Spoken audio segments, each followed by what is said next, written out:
السلام علیکم دوستو، آج آپ کو ایسے دو واقعے سنانے والے ہیں جو کہ بہت بڑے عبرتناک واقعے ہیں۔ آئیے ویڈیو کی طرف چلتے ہیں۔ السلام علیکم دوستو، آج جو عبرتناک واقعہ ہم آپ کو سنانے جا رہے ہیں، یقیناً یہ سن کر آپ کی روح کانپ جائے گی، دل دہل جائے گا۔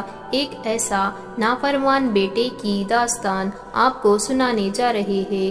ایک لڑکے نے جوانی کے جوش میں نشے کی حالت میں اپنی ماں کو جوتے سے مارا تو ماں کی ایسی بددعا لگی کہ وہ کتے کی طرح بن گیا، کتے کی طرح اس کی زندگی ہو گئی۔ تو اس کے اوپر ایسا کون سا عذاب آیا، چلیے آپ کو اس کے بارے میں بتاتے ہیں۔ آپ اس ویڈیو کو لائک کریں یا نہ کریں یہ آپ کی مرضی ہے، لیکن اپنی ماں کے لیے ایک پیارا سا کامنٹ ضرور کیجیے گا، اور وقت ہو تو اس ویڈیو کو آخر تک ضرور دیکھیے گا۔ دوستو، سچا واقعہ ایک مولانا بیان کرتے ہیں۔ وہ کہتے ہیں کہ تبلیغ دین کے سلسلے میں ہم اکثر ایک شہر سے دوسرے شہر جایا کرتے تھے۔ ایک مرتبہ میں اور میرے ساتھی واپس لوٹ رہے تھے تو ایک ہوٹل میں ہم چائے پینے کے لیے رک گئے۔ وہاں پر ایک چارپائی پڑی تھی اور اس چارپائی پر ایک ایسا شخص ہم نے دیکھا کہ اسے دیکھ کر میں کانپ اٹھا۔ آج بھی اس کا ذکر جب میں کرتا ہوں تو اس کا چہرہ میرے سامنے آ جاتا ہے اور سوچ کر میرا دل کانپ اٹھتا ہے۔ اس کی حالت ایسی خطرناک تھی کہ آج تک مجھے وہ منظر یاد ہے۔ اس کا جسم ہڈیوں کا ڈھانچہ بن چکا تھا، اس کے آس پاس مکھیاں بن بنا رہی تھی۔ ایسی بدتر حالت تھی اس کی کہ میرا وجود کانپ جاتا ہے جب میں اس کو یاد کرتا ہوں۔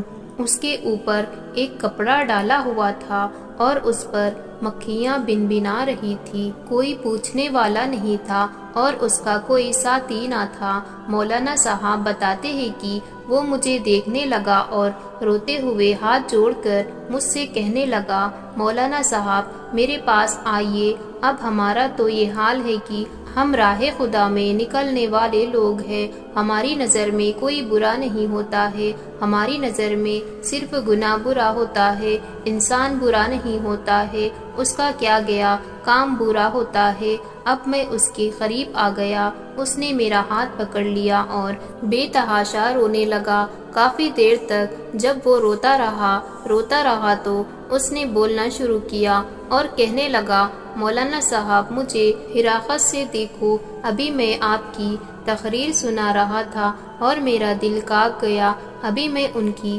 تقریر سن رہا تھا اور میرا دل کانپ گیا۔ سوچا آپ اللہ کے بندے ہو، آپ کے ہاتھ پکڑ کر میں اللہ پاک سے معافی مانگ لوں گا تو شاید اللہ مجھے معاف کر دے گا۔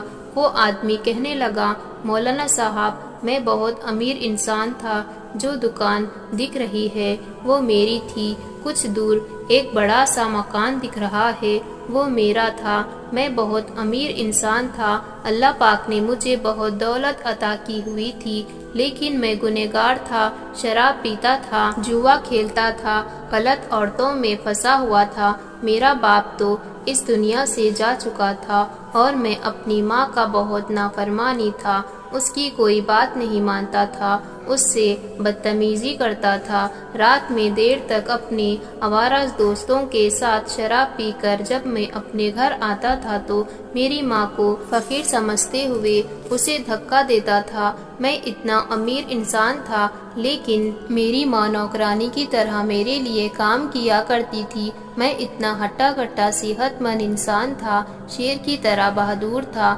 لیکن یہ کون سی بہادری تھی کہ میں اپنی ماں کو ہی اپنی ماں نہ مانتا تھا۔ میرا اتنا بڑا کاروبار تھا لیکن آج میں فقیر ہو گیا ہوں، بھیک مانگتا ہوں اور اب لوگ مجھے بھیک بھی نہیں دیتے ہیں۔ مولانا صاحب بتاتے ہیں وہ میرا ہاتھ پکڑ کر روتا رہا اور کہنے لگا، ایک رات کی بات ہے مولانا صاحب، میں اپنے گنڈے اور آوارہ دوستوں کے ساتھ سنیما گیا ہوا تھا، میں نے فلم دیکھی اور جب میں رات کو گھر میں داخل ہوا تو میری ماں جگ رہی تھی۔ میری ماں اس وقت غصے میں تھی، اس نے مجھ سے کہا کہ کیوں تجھے شرم نہیں آتی، آوارہ دوستوں میں گھر آ رہتا ہے۔ وہ مجھے شرم دلا رہی تھی، ماں کی ممتا کا واسطہ دے رہی تھی، کہنے لگی کہ تیرا باپ تو ایسا نہ تھا، تیرے دادا بھی ایسا نہ تھا، میں بھی ایسی نہیں ہوں، اور تیری تربیت میں نے کیسے کی تھی، اور تو کیا نکلا، تو کیوں نہیں سدھرتا ہے،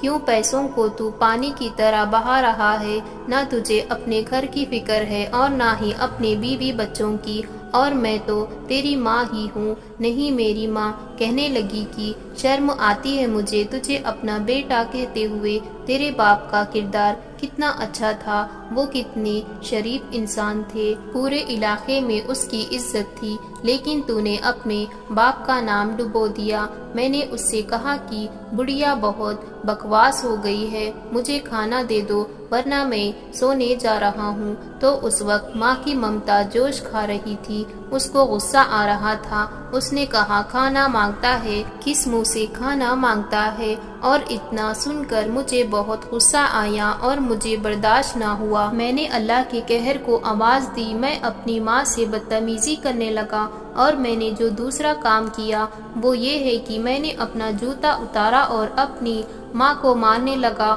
اور اس میں سے 2 بار جوتا اس کے منہ پر لگا۔ مولوی صاحب کبھی کسی بیٹے نے اپنی ماں کو اس طرح سے مارا ہے؟ نہیں مولانا صاحب نہیں، میں وہ گنہگار ہوں جس نے جوتے سے اپنی ماں کو مارا ہے۔ وہ صدمے سے وہیں کھڑی تھی، اس وقت میں نے اپنی ماں کی آواز سنی، میں تو شراب کے نشے میں دھت تھا، لیکن پھر بھی منہ سے آواز آ رہی تھی، میری ماں کہہ رہی تھی کہ سوال ہے اس لیے تو نے مجھے بیٹا دیا ہے، اور کیا اس لیے میں نے اس بیٹے کو پیدا کیا ہے کہ آج ایسی نوبت آ گئی ہے کہ ایک ماں اپنے بیٹے کے ہاتھوں سے جوتے کھا رہی ہے، اس کا بیٹا اس کے منہ پر جوتے مار رہا تھا، اس سے پہلے کہ مجھ پر ظلم کرے تو مجھے اپنے پاس بلا لے، اب مجھ سے اور ذلت نہیں سہی جاتی، اس کی حالت تو ایسی کر دینا کہ آوارہ کتے کی طرح گلیوں میں پھرتا رہے اور کتے جیسی حالت ہو جائے۔ اور اتنا کہتے ہوئے مولانا صاحب وہاں سے چلے گئے۔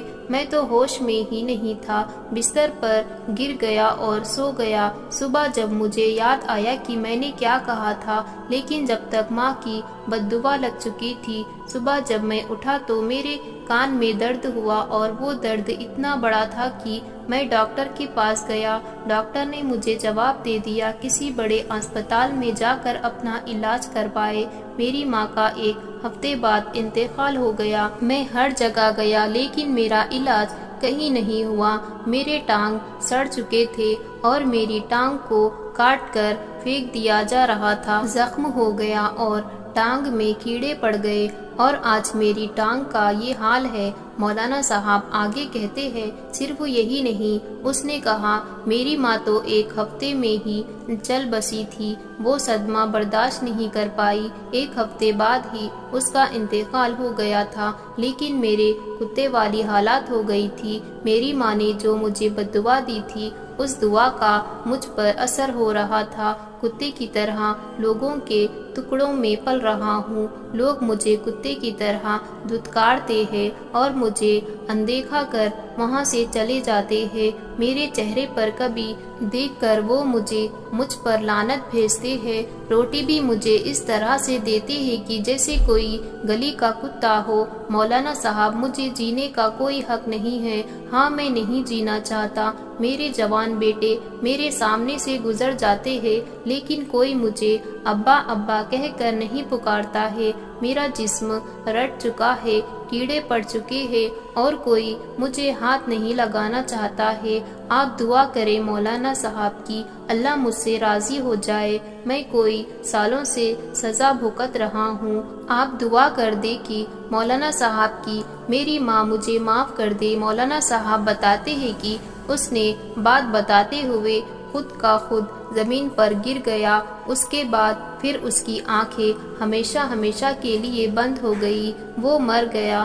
مولانا صاحب کہتے ہیں کہ یہ منظر میری آنکھوں کے سامنے دیکھا ہوا ہے اور یہ منظر مجھے ہمیشہ یاد رہے گا۔ اس لیے مومنو، اللہ پاک ہم سب کو اپنے ماں باپ کا فرما بردار بنائے، جس کے ماں باپ زندہ ہیں انہیں تو تندرستی عطا فرمائے، اور جن کے ماں باپ اس دنیا سے رخصت ہو چکے ہیں اللہ پاک ان کو جنت الفردوس میں اعلیٰ سے اعلیٰ جگہ عنایت فرمائے، آمین یا رب العالمین۔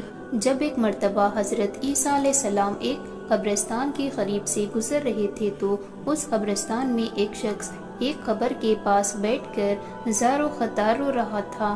یہ دیکھ کر آپ علیہ السلام نے پوچھا کہ تم کیوں رو رہے ہو، تمہاری رونے کی وجہ کیا ہے؟ تو شخص کہنے لگا کہ یہ میری بیوی کی خبر ہے، یہ میرے چاچا کی بیٹی تھی، مجھے اس سے بہت پیار تھا، میں اس کی جدائی برداشت نہیں کر سکتا۔ تو حضرت عیسیٰ علیہ السلام نے فرمایا، کیا تم چاہتے ہو کہ میں اس کو تمہارے لیے زندہ کر دوں؟ اس نے عرض کیا، ہاں ضرور، میں یہی چاہتا ہوں۔ چنانچہ حضرت عیسیٰ علیہ السلام نے اس قبر کے مردے کو آواز دی کہ اللہ تعالیٰ کے حکم سے اٹھ جاؤ۔ آپ کا یہ کہنا تھا کہ فوراً قبر پھٹ گئی اور اس میں سے ایک حبشی غلام باہر نکلا جس پر آگ کے شعلے بھڑک رہے تھے۔ اس نے حضرت عیسیٰ علیہ السلام کو دیکھا اور آواز بلند کہا، لا الہ یا عیسیٰ۔ اتنا کہنا تھا کہ آگ فوراً بجھ گئی۔ تو اس شخص نے کہا کہ مجھ سے غلطی ہو گئی، یہ خبر میری بیوی کی نہیں ہے بلکہ دوسری ہے۔ یہ سن کر آپ علیہ السلام نے حبشی غلام کو حکم دیا کہ تم اپنی قبر میں واپس چلی جاؤ۔ چنانچہ وہ مردہ ہو کر اپنی قبر میں واپس چلی گئی۔ پھر آپ علیہ السلام دوسری قبر کے پاس تشریف لے گئے اور فرمایا کہ اللہ تعالیٰ کے حکم سے مردہ زندہ ہو جا۔ آپ کا یہ کہنا تھا کہ قبر پھر سے پھٹ گئی اور اس میں سے ایک حسین جمیل عورت باہر نکل آئی۔ اس شخص نے دیکھتے ہی اس کا ہاتھ پکڑ لیا اور کہا، یہی میری بیوی ہے۔ حضرت عیسیٰ علیہ السلام ان دونوں کو وہیں چھوڑ کر آگے تشریف لے گئے۔ وہ اپنی بیوی سے مل کر بہت خوش تھا۔ کچھ دیر کے بعد اس پر نیند کا غالب ہوا تو وہی سو گیا۔ اس کی بیوی بھی اس کے پاس بیٹھی رہی۔ اتنے میں وہاں سے ایک شہزادے کا گزر ہوا۔ شہزادے نے اس عورت کو دیکھا تو اسے بہت پسند آ گئی۔ عورت کو بھی شہزادہ بہت پسند آ گیا اور وہ اپنے شوہر کو چھوڑ کر شہزادی کے ساتھ چلی گئی۔ جب اس شخص کی آنکھ کھلی تو اپنی بیوی کو اپنے پاس نہ دیکھ کر بہت پریشان ہو گیا۔ آخرکار اپنی بیوی ڈھونڈتے ڈھونڈتے شہزادے کے محل تک پہنچ گیا اور وہ اسے اپنی بیوی نظر آئی تو کہنے لگا، یہ میری بیوی ہے۔ شہزادے نے کہا، تم جھوٹ بول رہے ہو، یہ تو میری لونڈی ہے، یقین نہیں آتا تو اسے ہی پوچھ لو۔ یہ سن کر اس عورت نے کہا کہ میں شہزادی کی لونڈی ہوں، تم مجھ پر الزام لگا رہے ہو۔ اتفاق کر حضرت عیسیٰ علیہ السلام بھی وہیں تشریف لے گئے تو حضرت عیسیٰ علیہ السلام کے پوچھنے پر وہ عورت کہنے لگی، یارو اللہ، یہ شخص جھوٹ بول رہا ہے، میں تو اس شہزادے کی لونڈی ہوں۔ حضرت عیسیٰ علیہ السلام نے فرمایا، کیا تم وہ عورت نہیں ہو جس کو میں نے اللہ تعالیٰ کے حکم سے زندہ کیا تھا؟